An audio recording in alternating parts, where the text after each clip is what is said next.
kenapa hari ini Ibu mau tampil? Saya mempertimbangkan untuk supaya kaum minoritas, mayoritas, mereka mengerti bahwa sebenarnya di antara minoritas, mayoritas itu tidak ada perbedaan. Ya, saya cukup prihatin ya dengan keadaan yang sekarang ini sampai tahun 2019 ini dengan adanya perbedaan pendapat.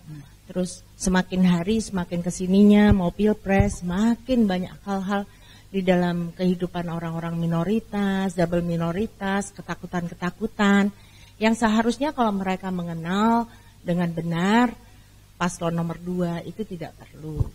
Ya, tidak perlu adanya ketakutan. Dan saya juga sedih juga yang kita awalnya dengan adanya Gus Dur itu suatu blessing ya. Kita berasakan sebagai minoritas, double minoritas itu blessing banget. Karena kita bisa merasakan bahwa tidak ada perbedaan. Ini yang saya rindukan, ini yang saya inginkan. Kami sebagai rakyat juga, kami sebagai warga negara juga, kami bisa menikmati hal yang sama dan kami juga merasakan berbangsa dan bernegara. Tapi makin kesininya kok banyak perbedaan, terus banyak pertikaian, terus saling mencurigain. Hal-hal seperti ini sebenarnya nggak diperlukan sih. Saling mencurigai itu ada di dalam kalangan minoritas juga? Ya, kalau saya lihat keadaan sekarang tidak bisa menentukan siapa dan siapa. Kedua-duanya mungkin mereka juga saling mencurigai. Awalnya juga mungkin tidak saling menghargai itu ya. Kalau saya pikir seperti itu. Jadi yang satu tidak menghargai yang lain tidak menghargai, lama-lama emosi mereka semakin di build up ya. Kalau saya bilang itu mereka membangun emosi mereka itu luar biasa. Jadi akhirnya tidak cuman mencurigai aja, adanya kebencian. Dan ya itu lagi, kalau udah kebencian adanya apa? Saling jelek-jelekin, yang mana sebenarnya nggak perlu. Dalam keadaan seperti ini, at the end makin parah keadaan ini. Bangsa kita ini dipecah-pecah kayaknya. Saya nggak pernah seumur hidup saya ngalamin yang sampai seperti ini gitu loh. Apa ada alasan-alasan khusus? Karena melihat sekarang pengkotak-kotakan itu malah dibilang di 02 lo ada pengkotak-kotakan. Sebenarnya mereka yang ketakutan ya, kalau saya lihat sekarang ini cenderungnya yang minoritas itu ketakutan dengan 02 karena ya seperti yang mungkin mereka anggap ini nanti kalau 02 yang jadi bisa seperti ya mereka nggak aman lah, mereka tidak bisa ibadah lah, mereka tidak bisa seperti demokrasi itu tidak ada gitu. Sebenarnya saya nggak melihat alasan itu di dalam 02. Karena adik Prabowo sendiri, Pak Hasim, dia seorang Kristen yang baik juga. Dan di kalangan 02 itu yang Kristen juga banyak, yang Chinese juga banyak. Saya pikir kalau 02 itu tidak Pancasila atau apa ya, kita bilang dia tidak demokrasi ya. Nggak mungkin kayak Otto Hasibuan, dia seorang tokoh, seorang Kristen. Dia bisa ikut 02 ya, yang kita tahu ya. Jadi nggak ada ketakutan dari Ibu Eli Umar, baik itu soal agama maupun soal bisnis. Saya tidak melihat satu alasan untuk ketakutan itu. Sepanjang saya support 02, saya tidak melihat di dalam itu ada hal-hal yang mendiskreditkan saya sebagai Chinese, saya sebagai seorang Kristen.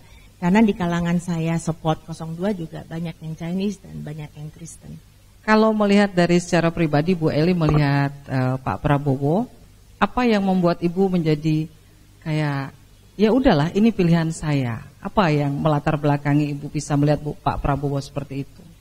Ya, kan ada pepatah dibilang tidak mengenal maka tak sayang. Nah, kalau dulu saya sempat diintimidasi dengan karakter, terus dengan banyak hal yang dengan tahun 98 kejadian apa-apa. Sesudah saya semakin mengenal dan semakin tahu, saya semakin menjajakin, saya lihat itu nggak ada alasan untuk itu. Karena Pak Prabowo sebenarnya seorang yang kalau kita bilang di dalam agama Kristen, dia mempunyai kasih lah, suka ngampunin orang, ya. Dan dia tuh gampang sekali mengampuni, gampang melupakan kesalahan orang. Itu hal yang indah sekali bagi saya. mereka yang mendukung Pak Prabowo sudah di branding bahwa Pak Prabowo dan kawan-kawan ini adalah kubu khilafah. Bagaimana perasaan Ibu ada di dalam kubu yang di branding sebagai kubu khilafah ini? Ya, saya pikir itu mustahil sekali ya. Kalau misalnya saya bisa berada di tempat itu juga karena saya tahu bahwa Pak Prabowo itu pasti hatinya juga Pancasila. Dan dia cukup demokrasi terhadap banyak hal, terhadap misalnya supporternya. Kita bisa melihat cara-cara mereka. Dan saya lihat mostly ya, kebanyakan orang yang di sana itu intelektual. Kalau intelektual, mana mau sih digadang-gadang dengan hal-hal yang kayak gitu. Kalau kita tahu hal itu benar-benar ada di kubu Prabowo, pasti kita nggak mau lah, pasti kan. Apa Ibu nggak takut dibohongi seperti calon-calon sebelumnya? Apa ternyata milih ini, ternyata akhirnya dibohongi? Saya rasa ya, memang Pak Prabowo itu kesannya kayaknya orang militer kan keras. Tapi whatever you see, whatever you get.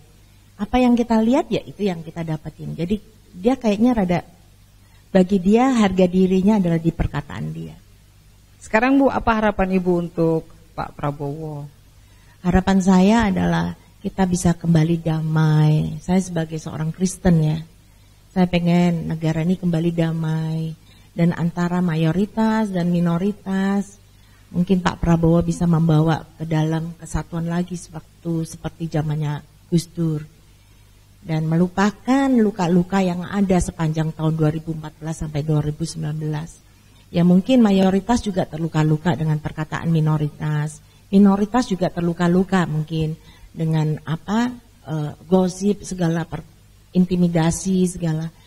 Nah, hal ini nggak perlu sebenarnya. Kita ini bangsa yang besar dan Chinese ya, orang Tionghoa sudah di sini berapa keturunan ya.